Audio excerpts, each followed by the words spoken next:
اس قسم کی آیات کے بارے میں کہ جس میں اللہ تعالیٰ یہ فرماتا ہے کہ رحمان عرش پر مستوی ہوا.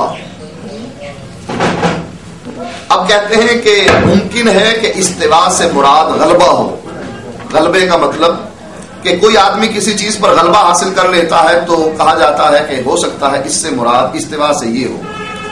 اور ہاتھ سے مراد قدرت ہو کہ جہاں اللہ تعالیٰ نے یہ کہا ہے کہ میں نے اپنے دونوں ہاتھوں سے آدم کو پیدا کیا، کہتے ہیں کہ ہو سکتا ہے اس سے مراد قدرت ہو، اور یہ بھی ہمارے نزدیک حق ہے.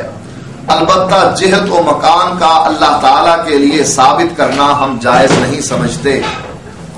پوچھا یہ گیا تھا کیا جائز سمجھتے ہو باری تعالیٰ کے لیے جہت و مکان کا ثابت کرنا، جیسا کہ اس آیت میں یہ موجود ہے کہ الرحمن علی العرش استوا، کہ رحمان عرش پر مستوی ہوا. تمہارا کیا خیال ہے کہ کیا تم اللہ کے لیے یہ جہت جو قرآن میں موجود ہے کہ اللہ عرش پر مستوی ہوا، کیا اس کو ثابت کرتے ہو؟ کہتے ہیں البتہ جہت و مکان کا اللہ تعالیٰ کے لیے ثابت کرنا ہم جائز نہیں سمجھتے، اور یوں کہتے ہیں کہ وہ جہت و مکانیت اور جملہ علامات حدود سے منزہ و عالی ہے. یہ ہے اس سوال کا جواب. اب آئیے قرآن مجید کی آیات کی طرف کہ اللہ تعالیٰ نے یہ بات واضح کر دی کہ ثم استوى علی العرش، اللہ عرش پر مستوی ہے. کہیں فرمایا الرحمن علی العرش استوى، کہ رحمان عرش پر مستوی ہے. کہیں اللہ تعالیٰ نے فرمایا اامنتم من فی السماء، کیا تم اس ذات سے ڈرتے نہیں ہو جو آسمان میں ہے. کہیں فرمایا ام امنتم من فی السماء، کیا تم اس ذات سے نڈر ہو گئے ہو کہ جو آسمانوں میں ہے.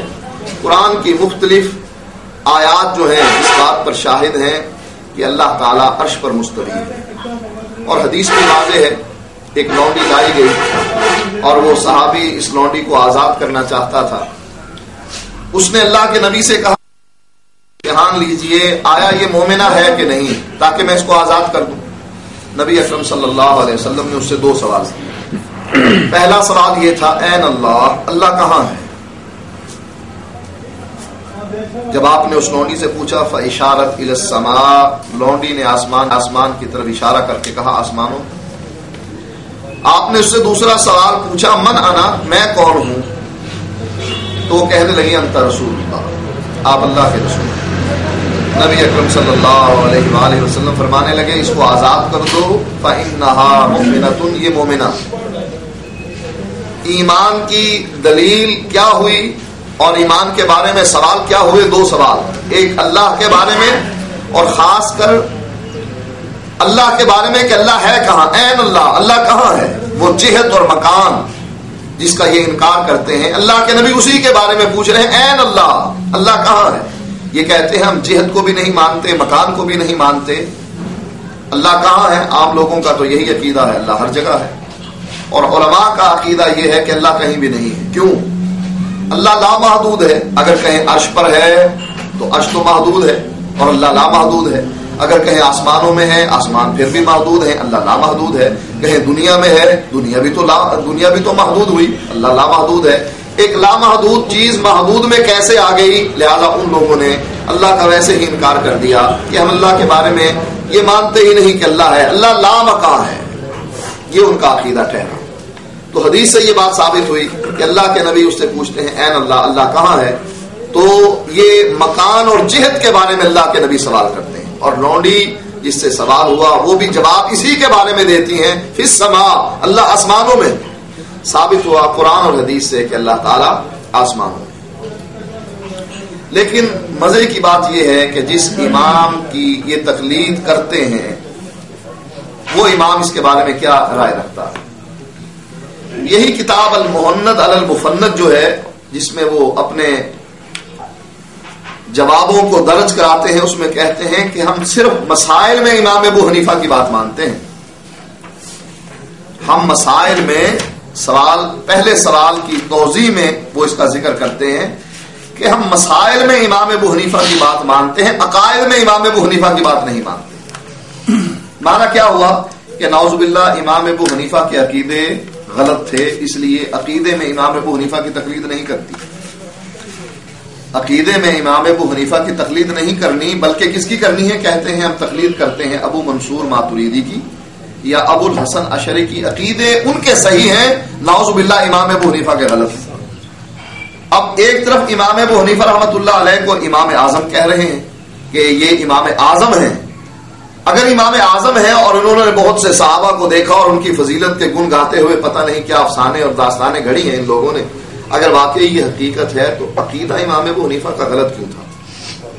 جب امام ابو حنیفہ نے صحابہ سے علم حاصل کیا بقول تمہارے، تو امام ابو حنیفہ کا عقیدہ غلط کیوں تھا؟ اگر صحیح تھا تو وہ ان کی عقیدے میں تقلید کیوں نہیں کرتے ہو؟ مسائل میں صرف کیوں مانتے ہو؟ تو یہ جواب میں یعنی یہ توضیح کرتے ہیں، اس کی تشریح کرتے ہیں کہ ہم امام ابو حنیفہ کی عقیدے میں بات ماننے کے لیے تیار. آخر کیوں؟ اس لیے کہ امام ابو حنیفہ کا ایک آدھ مسئلے کو چھوڑ کر باقی تمام ائمہ کے ساتھ عقیدے کے مسئلے میں اتفاق تھا، اور ایمان کی کمی اور زیادتی کا جو مسئلہ ہے بعض لوگوں نے یہاں تک لکھا ہے کہ امام صاحب نے رجوع کر لیا تھا اور اسی عقیدے کو ماننے لگ گئے تھے کہ جو عقیدہ اصل اسلام تھا.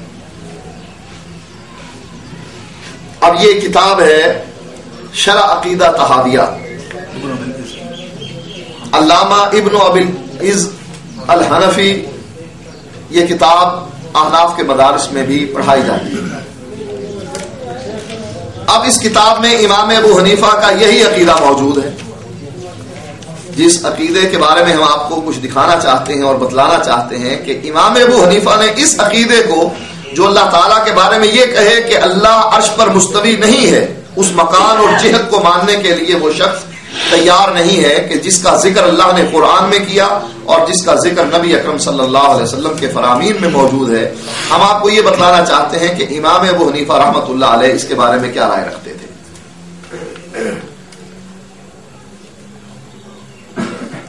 کہتے ہیں فَمِنْهُ ما روا شیخ الاسلام ابو اسماعیل الانصاری فی کتابہ الفاروق بسندہ الی مطیع البلخی انہ سأل ابا حنیفہ امن قال. کہتے ہیں کہ ہمارے شیخ الاسلام ابو اسماعیل انصاری نے اپنی کتاب الفاروق میں اپنی سند مطیع بلخی جو امام ابو حنیفہ کے شاگرد ہیں ان تک پہنچائی. مطیع بلخی امام ابو حنیفہ رحمت اللہ علیہ سے سوال کرتے ہیں اس آدمی کے بارے میں جو یہ کہے لا عارف ربی فی السماء ام فی الارض، جو یہ کہے کہ مجھے پتہ نہیں کہ رب آسمانوں میں ہے ام فی الارض یا زمین میں ہے. فقال قد کفر، امام ابو حنیفہ فرماتے ہیں اس نے کفر کیا. کیوں؟ لأنہ یقول، لأن اللہ یقول، اس لیے کہ اللہ تعالیٰ فرماتا ہے الرحمن علی العرش استوى، سورۃ طٰہٰ کی یہ آیت ہے کہ الرحمن علی العرش استوى، اللہ عرش پر مستوی ہے، یہ اللہ خود فرما رہا ہے. وعرشہ فوق سبع سماوات، اور اس کا عرش 7 آسمانوں کے اوپر. امام ابو حنیفہ رحمۃ اللہ علیہ نے اس عقیدے کو کفریہ عقیدہ قرار دیا جو یہ کہے کہ مجھے نہیں معلوم کہ رب آسمانوں میں ہے یا زمین میں ہے. قلت، شاگرد کہتے ہیں فَإِن قَالَ إِنَّهُ عَلَى الْعَرْشِ، اگر کوئی عقیدہ رکھنے والا یہ عقیدہ رکھے کہ اللہ تو عرش پر ہے وَلَكِن يَقُولُ لَا أَدْرِي الْعَرْشُ فِي السَّمَاءِ أَمْ فِي الْأَرْضِ، لیکن ساتھ ساتھ یہ بھی کہے مجھے یہ پتا نہیں کہ عرش آسمانوں میں ہے یا زمین میں ہے. یہ تو مان لیا اس نے کہ یہ تو میں مانتا ہوں کہ اللہ عرش پر مستوی ہے. پہلا سوال کیا تھا؟ ایک آدمی کہتا ہے میں جانتا ہی نہیں کہ رب آسمانوں میں ہے یا زمین میں ہے. امام ابو حنیفہ نے تو فوراً کہہ دیا فقط کفر، اس نے کفر کیا. کہنے لگے اچھا اگر یہ مان لے وہ کہ رحمان عرش پر مستوی ہے لیکن یہ کہے کہ مجھے پتا نہیں کہ عرش آسمانوں میں ہے یا زمین میں ہے، قال ہوا کافر، فرمایا امام ابو حنیفہ رحمۃ اللہ علیہ نے وہ کافر ہے. لأنه انکر انہ فی السماء، اس لیے کہ اس نے اللہ تعالی کا انکار کر دیا کہ اللہ آسمانوں میں ہے. فمن انکر انہ فی السماء، اور جو یہ انکار کرے کہ اللہ آسمانوں میں ہے فقد کفر، وہ کافر ہے، وہ اس نے کفر کیا. اب بتلائیے جب عقیدے میں اتنی بڑی خرابی موجود ہو، قرآن اور حدیث تو ٹھیک ہے، قرآن حدیث کو ایک طرف رکھ دیجئے، آپ قرآن پر ایمان نہیں لے کر آتے ہیں، حدیث پر ایمان لے کر نہیں آتے ہیں، لیکن کم از کم امام اعظم جن کو آپ امام اعظم کہہ رہے ہیں، آپ انہی سے پوچھئے کہ امام صاحب جو یہ عقیدہ رکھے کہ اللہ آسمان پر نہیں ہے، اللہ عرش پر نہیں ہے، یا اللہ کا عرش مجھے نہیں پتا کہ آسمانوں میں ہے کہ زمین میں ہے، اس کے بارے میں کیا عقیدہ ہے، امام صاحب صریحاً کہہ دیتے ہیں فَهُوَ كَافِرٌ، وہ کافر۔ اب جس آدمی کے عقیدے میں اتنا بڑا کفر موجود ہو، جس کو ائمہ اربع کفر قرار دیں، اور امام ابو حنیفہ جن کے یہ مقلد ہیں وہ بھی ان کو کافر قرار دیں، تو پھر ان سے آمین اور رفع الیدین پر بحث کرنا میں سمجھتا ہوں عبث، بیکار۔ اب آئیے ایک اور مسئلے کی طرف۔ یہ حاجی امداد اللہ مہاجر مکی ہیں، اور انہوں نے جن کی بیعت کی ہے قاسم نانوتوی نے، جو مذہب دیوبند کے بانی ہیں، قاسم نانوتوی اور رشید احمد گنگوہی، یہ